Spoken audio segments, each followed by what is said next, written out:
बिस्मिल्लाहिर्रहमानिर्रहीम। अस्सलामुअलैकुम। अपने प्रीवियस लेक्चर में हमने पढ़ा था कि ऑपरेटर्स क्या होते हैं, उनकी कौन कौन सी टाइप्स होती हैं, और फिर जो है वो उनकी टाइप्स के अंदर जो पहली टाइप थी हमारे पास अरिथमेटिक ऑपरेटर, वो स्टडी किए थे, उसकी एग्जांपल्स देखी थी, और जो था वो हमने देखे थे कि उसका प्रोग्राम में क्लिक कर जो है वो हमने देखा था कि किस तरह से जो है वो अरिथमेटिक ऑपरेटर्स जो है वो काम करते हैं। अरिथमेटिक एक्सप्रेशन आज हमने पढ़ना। व्हाट आर अरिथमेटिक एक्सप्रेशन के अरिथमेटिक एक्सप्रेशन जो है वो क्या होती है, तो इसकी डेफिनेशन है an arithmetic expression consist of different arithmetic operators, variables and constant। ये जो अरिथमेटिक एक्सप्रेशन होती है वो आपके पास अरिथमेटिक ऑपरेटर्स जो होते हैं, तो ऑपरेटर्स हमने पहले पढ़ा था जो है प्लस माइनस मल्टीप्लिकेशन डिवीजन वगैरह, ये जो है वो ऑपरेटर्स होते हैं। तो उसके अंदर क्या होंगे, मुख्तलिफ जो है वो ऑपरेटर्स इस्तेमाल होंगे, वेरिएबल्स इस्तेमाल होंगे, ABC जो होते हैं वेरिएबल्स मतगय्यरात वो इस्तेमाल होंगे, एंड कांस्टेंट, और जो है वो कांस्टेंट 1 2 3 जो है वो कांस्टेंट। तो ऐसी आपके पास कोई भी ऐसी स्टेटमेंट जिसके अंदर जो है वो आपने मल्टीपल चीजें यूज की हो, कांस्टेंट भी यूज किए हो, ऑपरेटर्स भी यूज किए हो, वेरिएबल्स भी यूज किए हो, तो उसको क्या बोलते हैं, उसको जो है वो अरिथमेटिक एक्सप्रेशन जो है वो बोलते हैं। तो जब जो है वो आप एक अरिथमेटिक एक्सप्रेशन को जो है वो सॉल्व करेंगे तो इसका रिजल्ट क्या होगा, इसका रिजल्ट जो होगा वो एक सिंगल वैल्यू होगी, मल्टीपल वैल्यूज के ऊपर ये मुश्तमिल होगी, लेकिन इसका रिजल्ट सिंगल वैल्यूज के ऊपर मुश्तमिल होगा। वो कैसे, जैसे जो है वो आपके पास एक जो है वो मैथ के अंदर कोई स्टेटमेंट है 5 + 3 लिख लिया आपने, तो क्या हो गया, यहाँ पे आपने दो कांस्टेंट यूज किए 5 और 3 और एक ऑपरेटर यूज किया प्लस का, लेकिन इसका आंसर क्या आ गया, इज इक्वल टू 8। तो इसका आंसर क्या आ गया 8, तो वो क्या होगी, वो एक सिंगल वैल्यू होगी।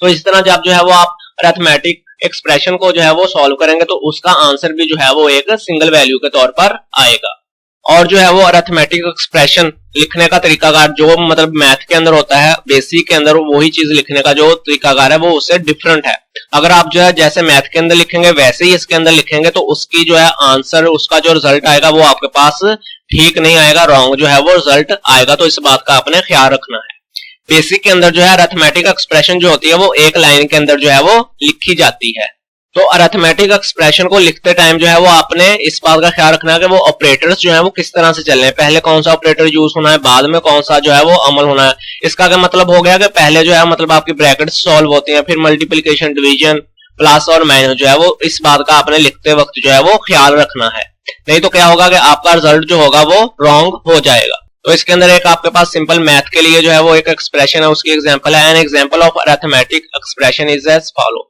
तो ये जो है वो अगर आपने मैथ के अंदर लिखना होगा तो आप सिंपल इस तरह से जो है वो इसको लिख देंगे, ठीक हो गया। तो इसके अंदर क्या होगा, मैथ के अंदर आप लिखेंगे तो पहले आप क्या करेंगे, x और जो y है इन दोनों की वैल्यूज कुछ ना कुछ होंगी, इन दोनों को जमा करेंगे, जमा करने के बाद जो है वो आप 2 के ऊपर इनको डिवाइड कर देंगे, ठीक हो गया। लेकिन यही जो ऑर्डर है, यही जो तरतीब है वो आपने बेसिक के अंदर लिखते वक्त भी ध्यान में रखनी है। तो तब क्या होगा, अगर आप इसी तरह जो है वो बेसिक के अंदर भी इसी तरह लिख देंगे जब आप प्रोग्राम लिख रहे हैं, तो फिर क्या होगा, पहले जो है वो डिवाइड कर देगा 2 के ऊपर और उसके बाद जो है वो वैल्यूज को जमा करेगा, जो भी आंसर आएगा उनको जो है वो वैल्यूज को जमा करेगा, तो आपका रिजल्ट जो है वो रॉन्ग हो जाएगा। तो फिर आपने बेसिक के अंदर लिखते वक्त किस चीज का ख्याल रखना कि आपने जो है वो ब्रैकेट्स का, पैरेंथेसिस का जो है वो आपने इस्तेमाल करना। तो वो कैसे होगा कि आप जो है वो ब्रैकेट स्टार्ट करके x + y को जो है ब्रैकेट्स के अंदर लिख देंगे, फिर डिवाइडेड बाय 2 कर देंगे। तो इससे क्या होगा कि जो चीज ब्रैकेट के अंदर होगी वो पहले सॉल्व हो जाएगी, उसका आंसर जो होगा वो 2 के ऊपर डिवाइड हो जाएगा।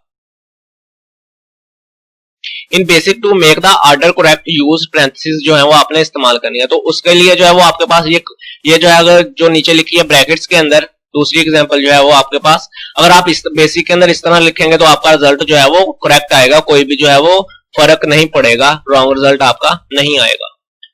इसके बाद जो है वो कुछ हमारे पास एग्जांपल्स हैं कि उनको जो है वो आपने बेसिक के अंदर किस तरह से लिखना है और जो है वो सिंपल मैथ के अंदर वो किस तरह से लिखी जाती है। तो पहली जो है वो हमारे पास है x + y over a - b। तो जो है वो मैथ के अंदर अगर आपने लिखनी होगी एक्सप्रेशन तो ऐसे ही लिख देंगे, लेकिन अगर जो है वो आपने बेसिक के अंदर लिखनी होगी तो फिर आप क्या करेंगे, x + y को जो है वो पैरेंथेसिस के अंदर बंद कर देंगे, ओवर a - b उसको भी पैरेंथेसिस के अंदर जो है वो बंद कर देंगे। तो फिर क्या होगा कि ये जो है वो पहले x + y जो है लिखा हुआ ऊपर वो सॉल्व होगा, फिर जो है a - b सॉल्व होगा, फिर उसके बाद जो है वो दोनों डिवाइड हो जाएंगे, तो फिर जो है वो आपका आंसर जो है वो करेक्ट आएगा।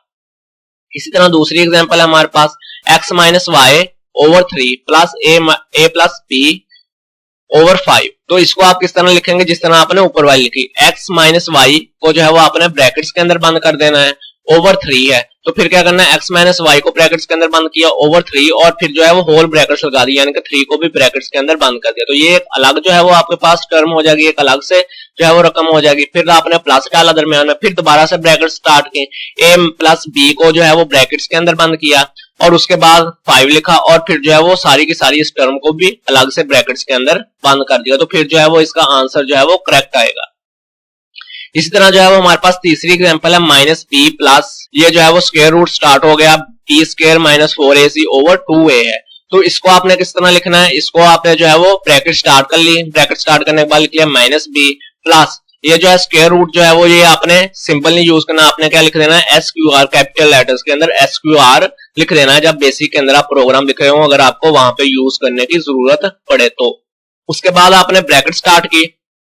ये अब क्या है, b का स्क्वायर है, b का स्क्वायर है तो इसको हमने जब बेसिक के अंदर लिखना है तो किसी भी चीज की पावर को आपने एक्सपोनेंट के साइन के साथ जो है वो लिखना है। तो आप क्या करेंगे, b ये जो है वो कैप यूज करेंगे, उसके बाद 2 लिख देंगे। तो इसका क्या मतलब है कि ये b का स्क्वायर है, फिर माइनस वैसे का वैसे आ गया, फिर 4ac यानी कि 4 मल्टीप्लाई a मल्टीप्लाई c हो रहा है। तो आपने इसको बेसिक के अंदर वैसे नहीं लिखना, उसके लिए आप जो है वो स्टार जो है वो यूज करते हैं मल्टीप्लीकेशन के लिए, इसको एस्टेरिस्क बोलते हैं। तो आप क्या लिख देंगे 4 स्टेरिक a स्टार c और जो है वो ब्रैकेट्स के अंदर इसको बंद कर देंगे। फिर जो है वो आपने ये b जो लिखा हुआ बाहर इसको भी ब्रैकेट के अंदर बंद करना, तो एक जो है वो होल ब्रैकेट लगा देंगे सारे के ऊपर और फिर जो है वो डिवाइडेड बाय कर देंगे, 2a है तो इसका क्या मतलब है 2 जो है वो a से मल्टीप्लाई हो रहा है, तो आपने 2 स्टार a जो है वो लिख दिया, तो इसका मतलब क्या है कि ये मल्टीप्लाई हो रहा है। उसके बाद एग्जांपल नंबर 4 आ गई, 4 ओवर 3 पाई आर क्यूब, ठीक होगा। तो ये जो है वो 4 ऊपर है, बाकी जो है वो सारे का सारा जो है वो ओवर नीचे है, तकसीम के नीचे है, लाइन के जो है वो नीचे है। तो इसको किस तरह से आप लिखेंगे 4 ओवर 3, आप जो है वो पाई क्या हो रही है 3 के साथ मल्टीप्लाई हो रही है, तो आपने क्या पाई किसके बराबर होती है 22/7 के बराबर होती है। तो आपने क्या लिख देना, मल्टीप्लाई के लिए स्टार यूज कर लिया और जो है वो पाई की जगह पे क्या उसकी वैल्यूज लिख देनी है, 22/7 लिख दी। उसके बाद जो है वो आर क्या हो रहा है पाई के साथ मल्टीप्लाई हो रहा है, तो इसलिए आपने एस्टेरिस्क का यूज किया और आर लिख दिया। उसके बाद ये जो 3 है ये क्या है, इसका क्यूब है, मतलब के इसकी पावर के तौर पर इसको लिखा हुआ है। तो इसके पावर के तौर पर लिखने के लिए आपने जो है वो ये कैप को यूज किया, एक्सपोनेंट के तौर पर इसको लिख दिया, ये वाला साइन यूज करके इसको लिख दिया।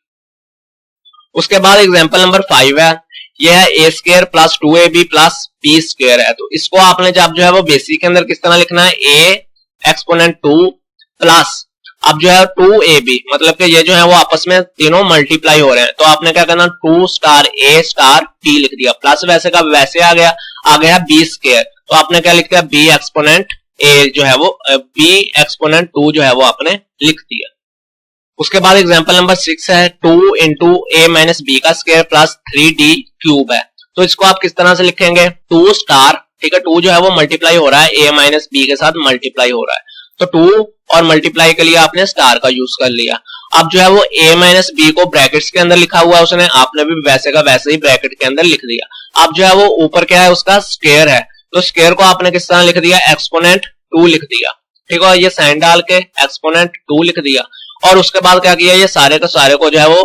ब्रैकेट्स के अंदर बंद कर दिया, पावर को भी ब्रैकेट के अंदर बंद कर दिया। फिर आगे लिख दिया प्लस, प्लस के बाद क्या है 3d, 3 जो है वो 3 से मल्टीप्लाई हो रहा है, तो 3 स्टार d और जो है वो क्या लिख दिया आपने इसको एक्सपोनेंट की फॉर्म में लिख दिया, ये क्यूब जो है वो उसका ही पावर है, तो यहाँ पे एक्सपोनेंट 3 लिख दिया। उसके बाद एग्जांपल नंबर 7 है 3x प्लस 5y की पावर जो है वो 5 है। तो इसको आप जो है किस तरह लिख देंगे 3 और x जो है आपस में मल्टीप्लाई हो रहे हैं, 3 asterisk x plus 5 asterisk y और क्या किया ब्रैकेट्स के अंदर इनको बंद कर दिया और एक्सपोनेंट 5 यानी कि ये पावर है तो इसको एक्सपोनेंट 5 लिख दिया। तो इसका क्या मतलब होगा कि ये सारी की सारी जो रकम लिखी हुई है ब्रैकेट्स के अंदर इसकी पावर क्या है 5 जो है वो इसकी पावर है। तो ये जो है वो हमारा आज लेक्चर था। अल्लाह हाफिज।